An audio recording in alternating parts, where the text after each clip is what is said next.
So while everyone was waiting for a Zelda Nintendo Direct to potentially happen and give us some information on the Ocarina of Time remake, as we know that the game is coming out this year, but we have like no information to go off of it, Nintendo, being the kings of left field that they are, decided to give us a Direct focusing on Fire Emblem Fortune's Weave. Which honestly, thinking about it, it does kind of make sense because whenever it comes to like these bigger RPG games that Nintendo has, they do like to have a dedicated presentation for them, and that pretty much happens like a month or so before the game comes out. And we saw that with like Xenoblade Chronicles 3 also, where a month before that game came out, there was a dedicated Direct for that. We'll probably see that for Xenoblade Genesis at some point next year also. So yeah, it does make sense. And I am one of those rare Nintendo YouTubers who actually does like Fire Emblem, as I know a lot of them pretty much hate anything that's anime styled or RPG like, but no, I actually do like Fire Emblem and I am looking forward to this game. I wouldn't say that I'm like a massive Fire Emblem fan and I've played like every single game or anything, but I do definitely appreciate it more than most people do. And so I figured I'd take a look at this presentation, see what they have to offer, and then kind of give you guys my thoughts about it and how I'm feeling, because the thing about this game is that Fire Emblem Fortune's Weave, at least for the physical version, is going to be the second $80 game that Nintendo is going to have for the Switch 2 after Mario Kart World. And that is a lot of money for a video game, so I'm sure many people are going to be very careful in deciding if they should spend that much money on this game and if this game actually looks like something that they could enjoy. So I'm just going to talk to you guys about some of the things that I noticed from watching this presentation. So Fire Emblem Fortune's Weave, in case anybody doesn't know by now, it is going to be a strategy RPG game that is going to be focusing on 4 different characters. Much like how Fire Emblem Three Houses consisted of 3 different classes of students, and you playing as the main character, Professor Byleth, could teach one of these classes, and that resulted in a different cast of characters and differences in like the story with the dialogue and the way that these characters would interact. It's kind of going to be like that in this game too, where you've got these 4 characters all with their own different motivations and backstories and things that make them unique, and you can see each of their stories play out in these different ways. But one of the best things that it seems like that they've learned from with Fire Emblem Three Houses is that you're going to be able to change whose story you're playing as at any point in the game. So if you want to play as one character and kind of see their story for a little bit, you can, but then at any point you can switch to another character and your progress for that other character that you were playing as is going to be saved. So technically you could play all 4 of these characters' stories together simultaneously, which is something that's really cool, as to do that in Fire Emblem Three Houses, you basically had to have 3 different save files and you'd have to constantly keep switching through them, and it wasn't really made as seamless as what it's looking like in here. And especially if they've learned to like make all of the maps and each of the gameplay aspects unique too, so that it doesn't feel like you're just fighting the exact same enemies over and over for each character, I definitely think that that's going to be one of the best changes that they could have done to this game.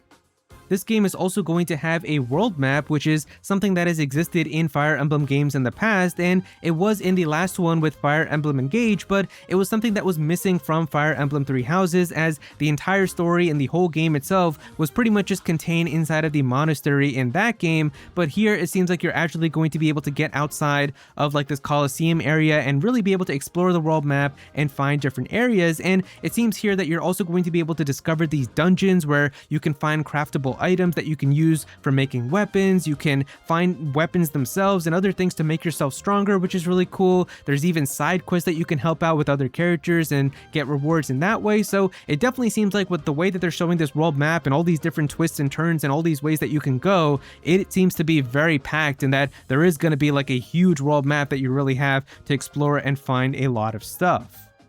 But it seems like one of the biggest surprises that this game is going to have is once you've seen your character's story play all the way through, there's actually going to be a timescape that's going to happen where the world is going to be in danger, and the progenitor god Sothis from Fire Emblem Three Houses is going to create a whole new character, which is the character that's on the cover of the game and the actual true protagonist of the game. And it seems like this is going to be where the second half of the game takes place, but it seems like you have 2 choices where you can choose to be alone and try to fight forward and fight all of these like enemy forces that are going to be a challenge for you, but also use the power of time travel to go back into the past and change the 4 main characters' fates so that you can even bring them into the future to help you fight against these evil forces that are going to be running rampant. So it definitely seems like there could be a really cool type of idea that they're doing here with the storytelling and how that could work too. And I'm very interested to see how they're going to handle the endings, because does that mean that there's going to be 2 different endings where if you choose to go alone as this brand new protagonist, you're going to have a different ending that way?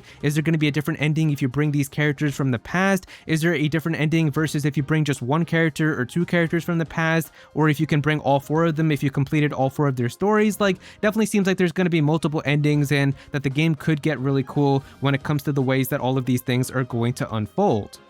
And so just looking at everything that this game has to offer, even in Fire Emblem 3 Houses, just doing one of those routes all the way to the end, like, it was a good 15 to 25 hours depending on how much you invested in some of the other side activities and other things that you could do. And I mean, especially even in that game, like, there was a secret 4th route that was discovered inside of the game too, and maybe this game is hiding like a 5th route as well. So if we're just looking at that with the main story and all 4 of these characters and their unique like backstories and kind of just seeing how those stories are going to go, you've got all of that in addition to this large world map where there's so many little dungeons and extra things that you can discover there. You've got all of these side quests, so many different classes, so many different units, and so many different other activities that you can do in the world itself. Like, this is a very, very jam-packed game, to the point where I feel like if you decide to do every single thing, like, you could be looking at hundreds and hundreds of hours even to really just complete everything that this game has to offer. And so I feel like if you are somebody who is interested when there is a captivating story and kind of seeing how all of these things unfold, I'm a sucker for whenever games add time travel stuff and seeing how that all kind of weaves together by the end. I'm very excited to see how that's going to go. But also, if you're somebody who just enjoys strategy gameplay and deciding on like where to place your units to try to get the most optimal damage and trying to protect your units and stuff, I feel like that this game is going to have so much content to the point where maybe that $80 price tag makes sense for why Nintendo decided to do it. And I'm not saying that I agree, because I definitely don't think that any game should be $80, but I can kind of see maybe why Nintendo decided to do that, and maybe that's going to be kind of their mindset now for when they decide to make these types of games be that price tag.